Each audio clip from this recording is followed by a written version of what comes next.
Y estamos en Infobae TV con la diputada nacional Patricia de Ferrari de la UCR de Córdoba. Gracias por estar con nosotros, Patricia, muy amable. No, por favor, Luis, gracias a ustedes por invitarme. Por favor. Hay un jury de enjuiciamiento al fiscal José María Campagnoli que ha tomado visos, por lo menos de ilegalidad, a la hora de reemplazar a uno de los integrantes. Estuvo el fiscal Campagnoli la semana pasada con ustedes. ¿Qué sensación se llevó?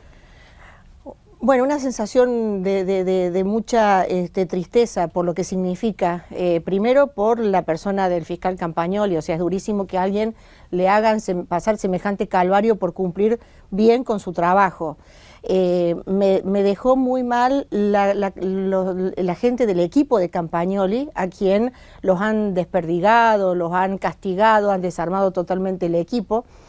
Y por otro lado, la sensación de en qué limbo va a quedar todo esto, porque el jury está agotado en su instancia, no pudo avanzar, quedó a la vista la discrecionalidad absoluta, la idea de que el gobierno, quien gana una elección, tiene derecho, por supuesto, a pasar hasta por encima de la Constitución Nacional, lo cual es una instancia realmente muy peligrosa para todos los argentinos en cuanto a la previsibilidad que tiene que tener la ley, que uno sepa que hay castigos y hay premios de acuerdo a la conducta que uno tenga. Entonces, por un lado, la discrecionalidad frente con el tema del fiscal Campagnoli, por otro lado, el apoyo de todos los fiscales en las representaciones de los fiscales, porque en realidad Campagnoli no es el único fiscal que está siendo apretado en este momento por el poder político. Y después, ¿cómo sigue? Porque agotada la instancia, uno no sabe si esto es justamente por esto de pasar por encima de la ley, de la Constitución Nacional, qué artilugio va a encontrar el poder para seguir de alguna manera intentando domesticar a quienes intenten cumplir con su deber, porque en todo esto además ha habido una idea de castigo ejemplar, para que los demás no hagan lo mismo o no se atrevan a hacer lo mismo.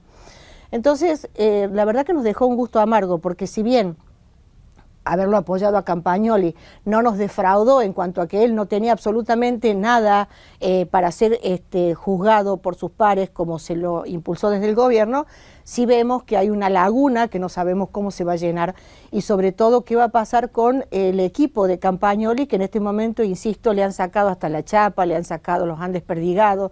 Uno veía esas caras jóvenes que además les han mandado hasta el FBI para ver qué clase de gente es, y entonces no dejó de dolernos, que además tuvimos una situación muy particular, porque estábamos en el Salón Azul del Senado, que impacta por lo magnífico de la arquitectura, muertos de frío, porque no nos prendieron la calefacción, no había nada que funcionara teniendo el respeto que debía tener cuando había dos poderes, o sea, representante del Poder Judicial y del Poder Legislativo, que estaban haciendo una audiencia pública. Hubo un intento de boicotear esa reunión, y esa ¿no? sensación nos dio, porque la verdad es que estaba muy frío, no sirvieron ni una taza de café cuando había más de 3 horas de espera, digamos, entre que comenzó hasta que terminó.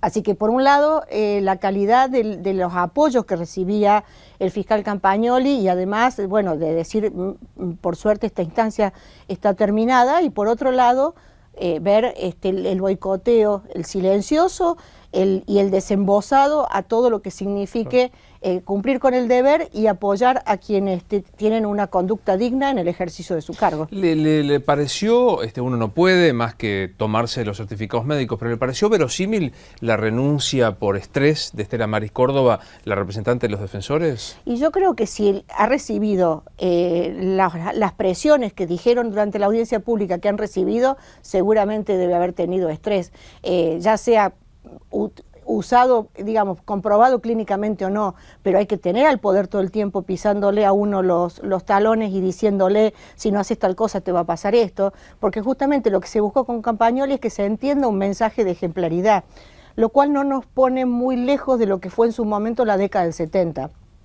La violencia con las instituciones, y por otro lado esto de castigar ejemplarmente, perseguir al mejor estilo Casa de Brujas para que se mantengan en la línea que el poder le conviene. A mí me parece que es un mensaje terrible el que está dando el gobierno, cuando en realidad tiene todo en sus manos para hacer las cosas bien, sin necesidad de torcer hasta tal punto lo que es la legalidad, la legitimidad, la representación, la representatividad. O sea, no puede ser que haya ciudadanos de primera y ciudadanos de segunda. Ahí mismo sentado Campagnoli en Infobae TV y sus abogados, Gil Lavedre, Ligaray, entre otros, dijeron que ellos sienten que hay una persecución personal de Alejandra Gis Carbó, la procuradora, contra el fiscal. Y uno la verdad que ve desde el hecho de cómo se instrumentó rápidamente la acusación, qué pasó en el jury, el tema de la suspensión de sus retribuciones. La pregunta es, aparte, ¿qué es esto que se quiere ejemplificar? Como usted decía, ¿qué hay detrás de qué representa Campagnoli que tanto molesta? Investigar al poder, hacer las cosas bien, interpretando y siguiendo fielmente lo que le manda la Constitución Nacional por encima de los dictados del poder de turno. Me parece que ahí es donde está el mayor, si se quiere, pecado de Campagnoli. Es decir, a mí me han ungido como fiscal de la Nación y esta es mi tarea e investigo de oficio, que es la tarea que corresponde, y no me importa si el que tengo al frente es el poder. Y el poder se ha sentido terriblemente tocado con eso, y lo que está haciendo es convirtiéndolo a Campagnoli en un caso testigo de lo que le puede pasar a cualquier fiscal que pretenda investigar al poder. ¿Hay alguna duda de que esto es una directiva de la máxima autoridad del Poder Ejecutivo? Yo creo que es una concepción del poder, o sea, no hace falta ni siquiera que el poder ejecutivo dé las directivas, que yo creo que las hay, pero me refiero que es la concepción del poder que dice, si nosotros ganamos con esta X cantidad de votos, nos sentimos por encima de la Constitución Nacional y nos sentimos con derecho a ser nosotros mismos la ley, o al menos los que vamos a decir cuándo la ley se cumple y cuándo la ley no, cualquiera se siente autorizado para desconocer la legislación vigente, para desconocer la Constitución Nacional y para disciplinar en aras de lo que dice el poder. Miremos lo que pasa hoy. Hoy hay ciudadanos de primera y de segunda categoría. Ayer todos en el Obelisco querían festejar y la ley no existió para resguardar a esos ciudadanos. Hoy, como está presente la presidenta, el orden reina en todas partes y puede haber alegría. ¿Qué significó eso? La ley ayer no valía en la Argentina, hoy sí. Y usted decía algo que es muy interesante, se busca una especie de cobertura para decir que hay derecho a, por ejemplo, apartar a Campagnoli bajo el pretexto de la elección, o sea, como que si la elección fuese la única forma de legitimar una república, y cuando todo es, gano las elecciones, tengo todo el poder, eso se transforma en autoritarismo. Exactamente, pero además nosotros ya hemos visto que es un sistema político que no funciona. La suma del poder público nunca le garantizó a la Argentina cumplir con patrones de desarrollo y de legitimidad y de reconocimiento para todos los sectores sociales en igualdad de condiciones. Me parece que es la gran mora que tiene nuestra democracia actual y es una puja sorda que existe en esta concepción de una democracia plebiscitaria o una democracia representativa, republicana y federal, que es lo que claramente no estamos teniendo. En este orden también es interesante analizar el fenómeno de Amado Boudou, digamos, esta defensa que ha hecho la presidenta y que también muestra grietas en el Senado, lo que pasó en la última sesión, las declaraciones de Pichetto el fin de semana. ¿Cómo está viendo el tema Boudou? No, bueno, justamente cuando estábamos muertos de frío en el Salón Azul escuchando al fiscal Campagnoli, acababa de pasar el tema de que el vicepresidente no había podido presidir la sesión en el Senado justamente por la presión de la oposición y por la grieta en el mismo oficialismo. Con lo cual está claro que para muchos que llevan muchos años en la política esperan que haya vida después del 2015 y más allá de Boudou, entonces les es un lastre muy incómodo la situación del vicepresidente, que además ya fue puesto muy a presión desde el momento en que Cristina lo eligió a dedo y sin ninguna historia dentro del propio partido en el gobierno. Así que a mí me parece que lo de Boudou también va a ser un caso testigo en el sentido de la idea de un poder impune e inmune a todo lo que sea el control y por otro lado a la institucionalidad que fallida o insuficiente, pero marca claramente que esto no es el camino que queremos los argentinos ni que nos lleva a todos a donde queremos, ¿no? ¿Qué se dice en su Cámara, en la Cámara de Diputados, en los pasillos, en el off the record entre los mismos integrantes del Frente para la Victoria frente a Amado Boudou?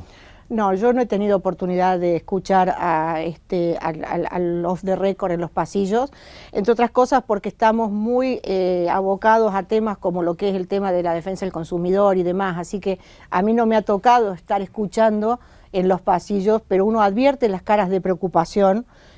Uno ve que ese triunfalismo que existía hasta hace unos meses atrás, hoy no se los ve y que hay mucho, se los encuentra como muy enervados y lo vimos en la reunión de la Comisión de Juicio Político, o sea, con muy poco respeto para escuchar al otro, porque más allá de que tengan los votos, nunca se dejó de permitir que la oposición hable y que los diputados digan lo que tengan que decir ante una votación. Y acá se intentó silenciar haciendo una votación de entrada para vaciar totalmente de legitimidad todo lo que dijeran los representantes después. El 1 de marzo, cuando se abrieron las sesiones ordinarias, dio la impresión para algunos que la Presidente tenía una consideración distinta hacia la oposición, ¿no? Algunas menciones a integrantes de su partido, como Ricardo Alfonsín y demás, al senador Sanz. Desde este 1 de marzo a hoy, julio, ¿cambió algo la relación del Ejecutivo y el Congreso? A mí me parece que hay un abismo entre lo que la Presidenta dice y lo que realmente se hace. Por lo tanto, hable bien o hable mal, la Presidenta no termina cambiando mucho porque la sustancia sigue siendo la prepotencia del poder. O sea, la Presidenta cree que ella tiene derecho a reconocer en algún momento y a negar ese reconocimiento en otros, cosa que no es así en absoluto, pero más allá de lo que digan, el tema es lo que hacen. Y es lo que nosotros permanentemente estamos alertando porque hay un abismo, no solamente en lo institucional, sino en la realidad. Nosotros creíamos que Cristina iba, o sea, con la pérdida de algunos puntales que había tenido su gestión, que iba a tener un poco más de humildad, pero la verdad es que no se lo advierte a eso. Es más, mientras más en conflicto o más en problemas se ve el gobierno, más prepotentes y más soberbios se los advierte. Así que la verdad es que no sé si ellos realmente están nada más que ahora pensando en su núcleo duro de apoyos, pero la verdad es que uno no los ve permeables a la realidad. Los escribanos se enojan, y con razón, cuando se define el Congreso como la escribanía del Poder Ejecutivo, porque los escribanos suelen decir, nosotros nos ocupamos de la legalidad, de que se cumplan las... Pero digo, tomando esta metáfora, el oficialismo que aún tiene número, ¿considera el Congreso su escribanía? Sí, total y absolutamente. Consideran más que una escribanía, porque yo creo que esa es una expresión que usa en todo caso la oposición para ejemplificar que solamente estamos para avalar lo que hace el Poder Ejecutivo. Esta idea de la suma del poder público y de que la votación, el 54%, le da todo tipo de legalidad y legitimidad, habilita que el Congreso simplemente sea un trámite para convalidar aquello que decide el Poder Ejecutivo. Y yo creo que lo que estamos advirtiendo hoy es el gran fracaso de esta idea de poder omnímodo, hiperpresidencialista, hiperpersonalista, que no soluciona nada en la Argentina. Es más, cada vez estamos peor. Y en realidad, y ahora traigo a colación una metáfora de lo que uno pudo ver a lo largo de este Mundial. Cuánto mejor le fue a la Argentina cuando dejó de fijarse en las individualidades y vio funcionar un equipo. Y yo creo que el hiperpresidencialismo y el hiperpersonalismo en la Argentina ha llevado a que tengamos una claudicación de todas las instituciones, pero que cada vez estemos claramente peor. Gracias por haber venido, diputada. Muy amable. Por favor, gracias a usted. Seguimos así en Infobae TV.